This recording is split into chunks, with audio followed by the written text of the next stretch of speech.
जो इशारों में उन्होंने धमकियां देके गए ना, मैं आपके माध्यम से बोलूंगा धमकी नहीं देना। इलेक्शन खत्म तो इलेक्शन की दुश्मनी खत्म। हम मुमरा को बताएंगे काम किस तरीके से अपोजिशन में रह के कराया जाता है और करेंगे। अब धमकी नहीं चलेगी, अब एक्शन, हर एक्शन पे रिएक्शन होगा। राष्ट्रवादी कांग्रेस पार्टी,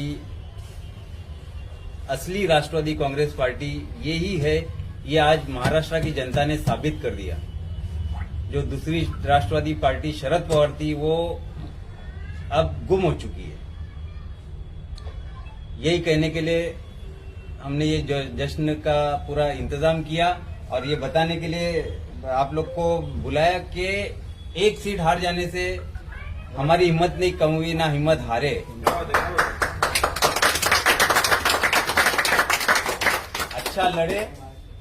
अच्छा लड़े हमारे नेता नजीब मुल्ला और उनकी टीम नजीब मुल्ला ने बहुत अच्छी जंग लड़ी, अच्छी लड़ाई लड़ी। हमने डिसेंसी मेंटेन किया। पूरे इलेक्शन में हमने कोई पर्सनल अटैक किसी पे नहीं किया। कोई क्या नारे लग रहे थे, तो कई नारे, हाँ बहुत से नारे लग रहे थे, मतलब गलत अल्फाजों का इस्तेमाल, गलत अल्फाजों वाले जो नारे लग रहे थे। आपने इतने दिन पूरा मीडिया ने कवरेज किया, पूरा इलेक्शन देखा होगा कि हमारी तरफ से कोई भी बदतमीजी नहीं हुई।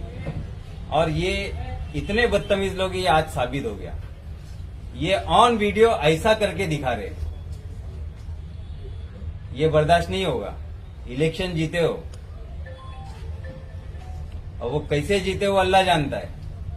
डराओगे तो डरेंगे नहीं। ये साफ मैसेज देने के लिए हम यहाँ आके बैठे कि डराना नहीं। इलेक्शन हमने अच्छे से लड़ा था, इलेक्शन खत्म हो गया, वहां पे इलेक्शन की लड़ाई खत्म हो गई। बाद में तुम बोलोगे कि इधर ऐसा नहीं चलेगा। खुलकर मैदान में उतरेंगे और फिर हम भी सत्ता 41 सीट के साथ में महाराष्ट्र के लोगों ने साबित कर दिया है कि राष्ट्रवादी अजीत दादा पवार वाली ही असली पार्टी है।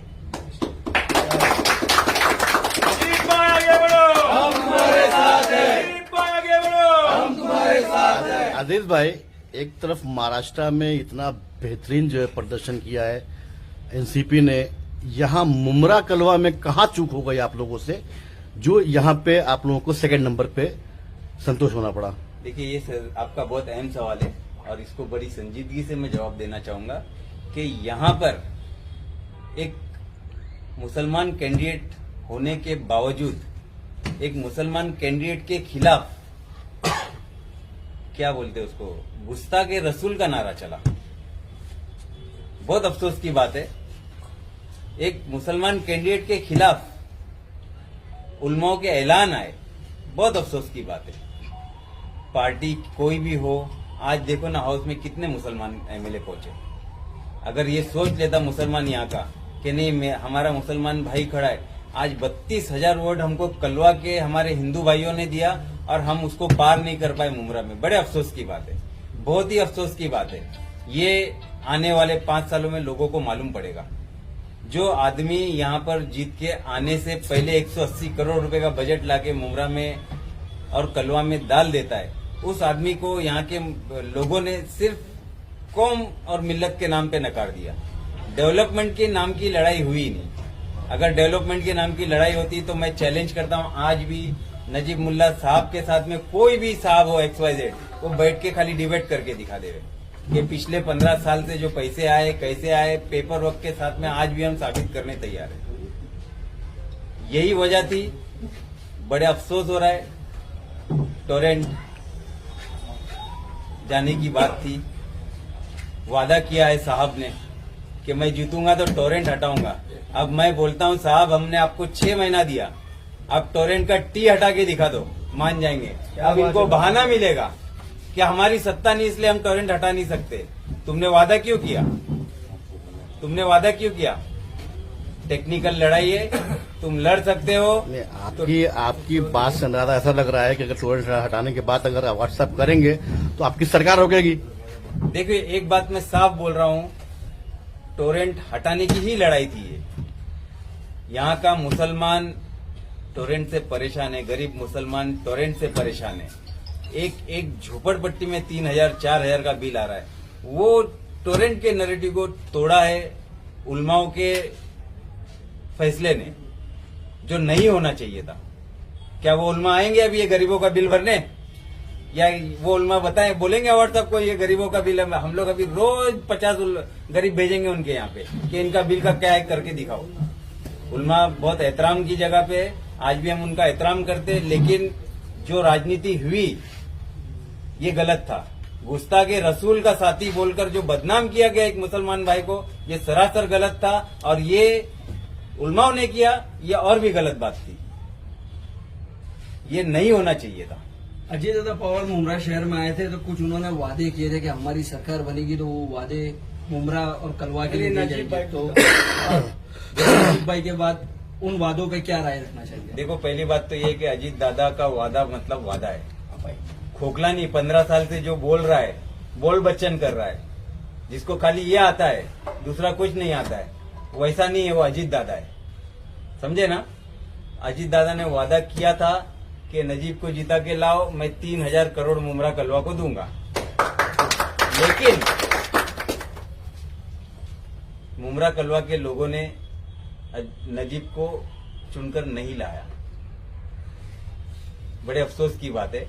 जो लोगों ने नजीब भाई को वोट दिया ना, ये सब समझदार लोग थे, ये जज्बाती लोग नहीं थे, हिंदू मुस्लिम के लहर में बहने वाले लोग नहीं थे, कौमी डायलॉगबाजी में बहकने वाले लोग नहीं थे, समझदार लोग थे, जो सुलझे हुए लोग थे ना, उन्होंने ही नजीब मुल्ला को वोट दिया। जो जाहिल टाइप के लोग थे, उन्होंने जो है ना नजीब मुल्ला के खिलाफ वोट डाला। ये मैं आज बिल्कुल खुलकर बोलूंगा, अगर हकीकत होती तो देखते परखते। ये नजीब मुल्ला आने के पहले आपको 180 करोड़ रुपया लाके दे रहा है, और एक आदमी ने 15 साल में 80 करोड़ रुपया नहीं लाया ऐसा स्टेट से।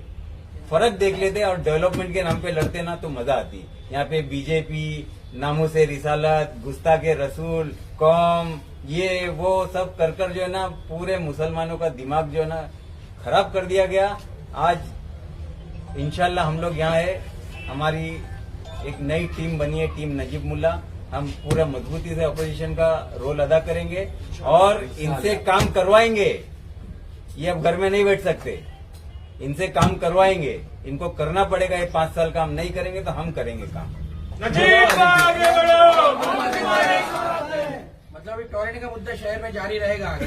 बिल्कुल, टोरेंट का मुद्दा जारी रहेगा। जिसने वादा किया था कि मैं जीत के आऊंगा तो टोरेंट हटाऊंगा, तो हम उनको ये बोल रहे कि आप 6 महीना ले लो, टोरेंट हटा दो। नहीं, वो हटाने की बात नहीं कर रहे, मीटर निकालने की बात कर रहे हो। मीटर निकालने से टोरेंट हट जाएगी क्या? मीटर निकालने से होगा क्या? ये बताओ, टेक्निकल ये बात बताओ कि मीटर निकालने से क्या होगा? आदिल भाई, अभी जैसा आप बता रहे कि अजीत पवार साहब ने जो वादे किए थे उसका बेस था कि नजीब मुल्ला जीत करके आएंगे, तो नजीब मुल्ला जीत कर नहीं आए, तो महाराष्ट्र की सरकार का क्या मुमरा पे हक नहीं रहेगा? बिल्कुल हक रहेगा। मैं यही तो वो बात अधूरी रह गई थी कि वो वादा है तो वादा अपनी जगह कायम रहेगा। पहले जो आमदार जीत के आया है उसको बोलो पहले बजट में क्या पैसा लाके मुमरा को देता है वो करके तो दिखावे। नहीं तो हम लोग तो है, नहीं तो नजीब मुल्ला तो है ही ना, बिगैर आमदार के उसने 180 करोड़ रुपया लाया है। तुम पहले बजट में मुमरा के लिए लाके तो दिखाओ, स्टेट से तुम क्या फंड लाते हो, तुम्हारे में वो कैपेबिलिटी है क्या? मतलब जो राबोड़ी उनको लौटने की बातें हो रही है उनमें हकीकत नहीं है। बिल्कुल हकीकत नहीं है, हम यहीं पे है, यहीं रहेंगे। वो हमारा नेता है, वो नेता रहेगा और पूरी ताकत के साथ। पहले तो लोग ये इल्जाम लगाते थे कि हमसे छीन ले गए। आप 41 के 41 जीत कर आए, तुम सिर्फ 10 में सिमट कर रह गए हो। ये आज साबित हो गया है कि असली राष्ट्रवादी अजीत दादा पवार की है और किसी की नहीं है। क्या नजीब मुल्ला साहब 5 साल पूरे फिर से मुमरा में देंगे जो 2 महीने का वक्त दिया था उन्होंने अब तक पूरा? तुम सवाल सही पूछे लेकिन उसमें वक्त गलत दिए हो। नजीब मुल्ला साहब पिछले साल अगस्त से मुमरा में एकदम एक्टिव है, पिछले अगस्त से। और 5 साल की बात क्या कर रहे हैं? अभी 4-6 महीने में इलेक्शन है, कॉरपोरेशन का इलेक्शन है। हम पूरे दमखम के साथ लड़ेंगे और इसी नैरेटिव के साथ लड़ेंगे हम कि हम सत्ता में है, हमारे साथ सत्ता में जो भी है वो हमारा साथी है।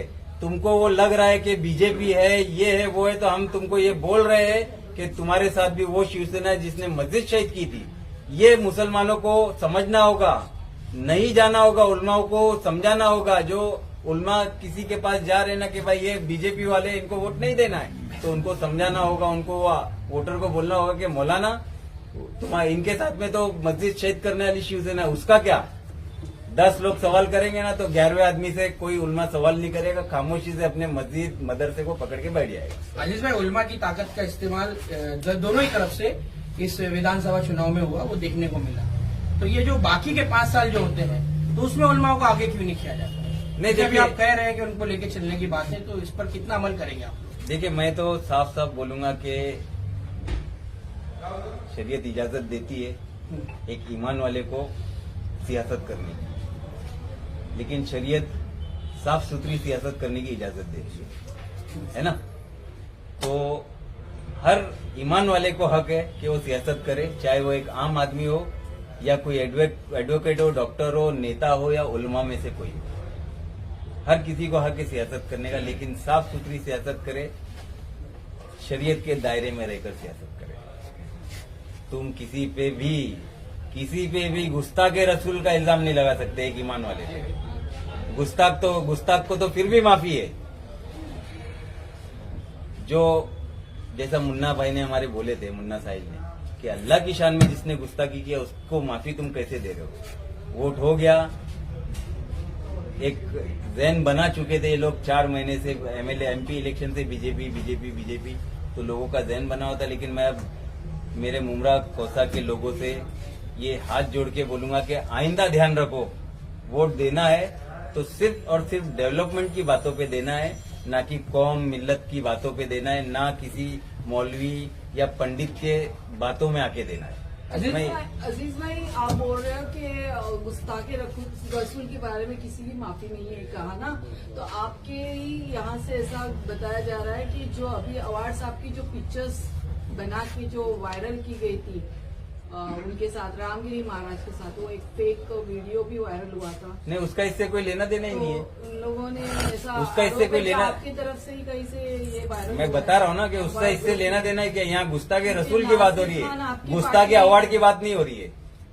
आप सवाल गलत कर रहे हो, गुस्ताखे रसूल की बात चल रही है, गुस्ताखे अवार्ड की नहीं हो रही है। आपको ऐसा नहीं लगता कि नजीब मुल्ला को महायुति के जो उम्मीदवार थे, जो जिसमें बीजेपी के नीतीश राणे हैं, फिर ये रामगिरी महाराज है, और जो टुकड़े टुकड़े में जो बयान था इलेक्शन के दौरान, वो उनको भारी पड़ेगा?